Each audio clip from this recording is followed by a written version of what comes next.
Hello बच्चों, let us read this question. This question says which acts as a reducing agent. और हमारे options हैं option A HNO3, option B H2SO4, option C KMNO4, option D COOH whole twice. So इस question में हमसे पूछा गया है इनमें से कौन सी species as a reducing agent act करेगी. सो इस क्वेश्चन को सॉल्व करने के लिए जो की कॉन्सेप्ट रिक्वायर्ड है वो है कॉन्सेप्ट ऑफ रिड्यूसिंग एजेंट. अब यहाँ पे जो हमारे पास रिड्यूसिंग एजेंट होता है वो यहाँ पे खुद ऑक्सीडाइज होता है और सामने वाली स्पीशीज को रिड्यूस करता है. इसीलिए हम ऐसी स्पीशीज को रिड्यूसिंग एजेंट बोलते हैं.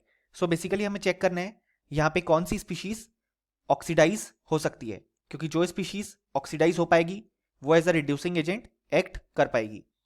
अगर हम बात करें यहाँ पे ऑप्शन ए में गिवन है HNO3.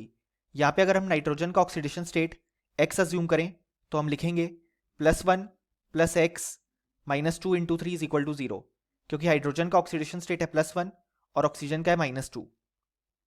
सो यहाँ पे हम लिखेंगे 1 + X -6 = 0. सो X की वैल्यू आ गई +5. सो यहाँ पे नाइट्रोजन जो है वो +5 ऑक्सीडेशन स्टेट में है और ये इसका मैक्सिमम ऑक्सीडेशन स्टेट है, यानी कि ये यहाँ से और ज़्यादा ऑक्सीडाइज नहीं हो सकता. सो यहाँ पे ये as a reducing agent act नहीं कर पाएगा, क्योंकि यहाँ पे रिड्यूसिंग एजेंट ऑक्सीडाइज होता है पर नाइट्रोजन अपने मैक्सिमम ऑक्सीडेशन स्टेट में तो वो और आगे ऑक्सीडाइज नहीं हो पाएगा. इसलिए ऑप्शन ए इनकरेक्ट हो जाएगा.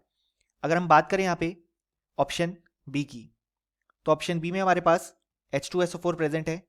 यहाँ पे भी सिमिलरली अगर हम सल्फर का ऑक्सीडेशन स्टेट Y अज्यूम करें तो हम लिखेंगे +1 × 2 + Y -2 × 4 = 0. सो यहाँ पे Y की वैल्यू आ जाएगी +6. सो यहाँ पे सल्फर भी अपने मैक्सिमम ऑक्सीडेशन स्टेट में. सो ये इससे और ज़्यादा ऑक्सीडाइज नहीं हो सकता. सो ये भी as a reducing agent act नहीं कर पाएगा. ऑप्शन बी हमारे पास इनकरेक्ट हो जाएगा. अगर हम बात करें यहाँ पे ऑप्शन सी की, ऑप्शन सी में हमारे पास प्रेजेंट है KMNO4. यहाँ पे अगर हम मैंगनीज का ऑक्सीडेशन स्टेट Z अज्यूम करें तो हम लिखेंगे +1, क्योंकि पोटेशियम का ऑक्सीडेशन स्टेट है +1, +Z -2 × 4 = 0, क्योंकि ऑक्सीजन का ऑक्सीडेशन स्टेट है -2. सो यहाँ से Z की वैल्यू आएगी +7. सो यहाँ पे मैंगनीज भी अपने हाईएस्ट ऑक्सीडेशन स्टेट में है और यहाँ से इससे और ज़्यादा हम ऑक्सीडाइज नहीं कर सकते. सो ये भी as a reducing agent act नहीं कर पाएगा, क्योंकि रिड्यूसिंग एजेंट ऑक्सीडाइज होता है. सो ऑप्शन सी हमारे पास इनकरेक्ट हो जाएगा. अगर हम बात करें ऑप्शन डी की, तो ऑप्शन डी में हमारे पास ऑक्जेलिक एसिड प्रेजेंट है COOH COOH. यहाँ पे अगर हम स्ट्रक्चर ड्रॉ करें तो ये C डबल बॉन्ड OH और यहाँ पे C डबल बॉन्ड OH.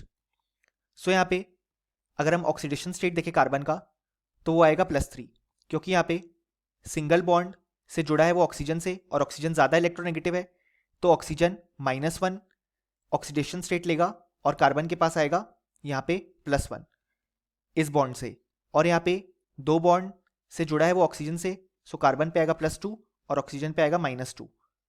सो इस तरीके से कार्बन का ऑक्सीडेशन स्टेट है +3 और यहाँ पे भी है +3. सो कार्बन का अभी मैक्सिमम ऑक्सीडेशन स्टेट रीच नहीं हुआ है, ये अभी +4 ऑक्सीडेशन स्टेट में जा सकता है. इसलिए हमारे पास जो ऑक्जेलिक एसिड है वो ऑक्सीडाइज होता है टू फॉर्म CO2, जिसमें कार्बन का ऑक्सीडेशन स्टेट है +4. और क्योंकि ये स्पीशीज खुद ऑक्सीडाइज हो सकती है, यानी कि वो as a reducing agent act कर पाएगी.